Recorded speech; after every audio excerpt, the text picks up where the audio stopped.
حضرت داود علیه السلام ورته فرمای اول ورته فرمای چې هغه کم یو څیز دی چې انسان ته ټولو نه زیات نږدې دی. دویم دا دی چې هغه کم یو څیز دی چې انسان نه ټول نه زیات لرې دی ورته وایي. دا د الله طرف سوالونه نه سوالونه وکړه. دریم سوال دا دی هغه کم یو څیز دی چې انسان ته ټولو نه زیات خوښ دی وایي. اوس بچي اوري لګیا دي. څلورم سوال دا دی هغه کم څیز دی چې انسان ته ټولو نه زیات ناخوښه دی وایي. او پنځم سوال دا دی هغه کم څیز دی چې د هغې د آخر صفت کیږي، د هغې د آخره کې د هغې صفت کیږي. او شپږم سوال دا دی هغه کم څیز دی چې د هغې د آخر بد بیانیږي، زمې بیانیږي، بد بیانیږي. اوم سوال دا دی هغه کم دوه څیزونه دي چې کله نه الله دنیا جوړه کړې ده دا دوه څیزونه هم جوړ کړي دي او اوسه پورې په دې کې تبدیلي نه ده راغلې وي.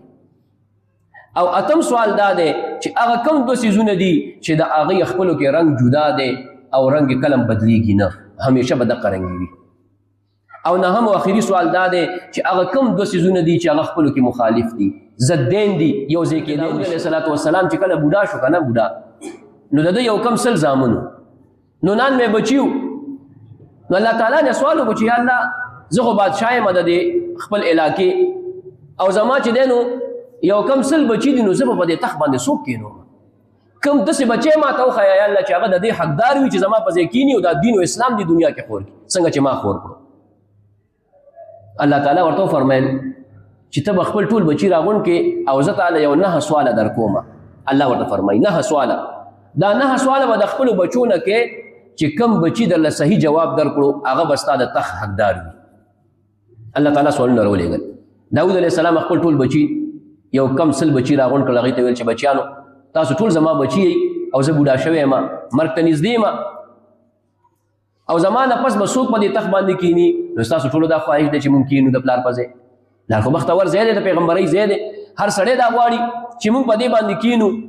نو زه خو فیصله نه شم کولی، خو الله رب العزت دا یو کاغذ رالیږلی دی، په دې باندې 9 سوالونه لیکلي دي چې زما په دې بچو کې کم بچي 9 سوالونه ټیک کړل بس هغه به زما د دې تخت حقدار وي. بچو ورته وویل چې پلاره ته سوالونه وکړه موږ به درله جواب. بچي ورته ناست وو، هېڅ چاله جواب نه ورتلو. ټول په دې کې ناکامه شو. کشر زوی و حضرت سلیمان علیه السلام هغه ورته ویلی چې بابا زه به جوابونه درکړم درله. هغه ترې رامخکې شه. وایي بابا سوال کوه. وایي بچي هغه کم یو څیز دی چې انسان ته ټول نه زیات نږدې دی. وایي بابا هغه مرګ دی. وایي مرګ نږدې دی که لرې دی؟ نږدې دی. سیکنډونو پته نه لګي، د منټونو پته نه لګي. وی صدقت یا بنیا. وی بچیا بالکل دی رښتیا وویلې. بابا دویم سوال. وی دویم سوال دا دی هغه کوم څیز دی چې انسان ته ټول نه زیات لرې دی؟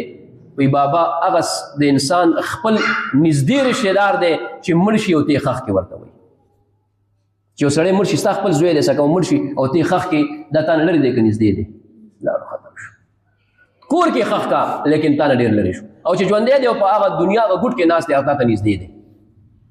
وی صدقت یا بنیا. وی بچیا رښتیا دی ویلې. وی دریم سوال بچیا دا دی چې هغه کوم څیز دی چې انسان د ټول نه زیات خوښ دی؟ ورته وی بابا هغه د انسان خپل ځان دی. وی اول ځان دی بیا جهان دی که نه؟ وی بابا هغه خپل ځان دی. وی بالکل صدقت یا بنیا، رښتیا دی ویلې. انسان خپل ځان د بچ کولو دپاره کم کم کارونه کوي، کم کم څیزونه کوي چې زما ځان دی بچ، کم کم علاجونه کوي، کم کم څیزونه کوي، خپل کورونه خرڅوي، جایدادونه خرڅوي چې زه دې بچ شمه، زما بیماري دې ښه شي. وی صدقت یا بنیا.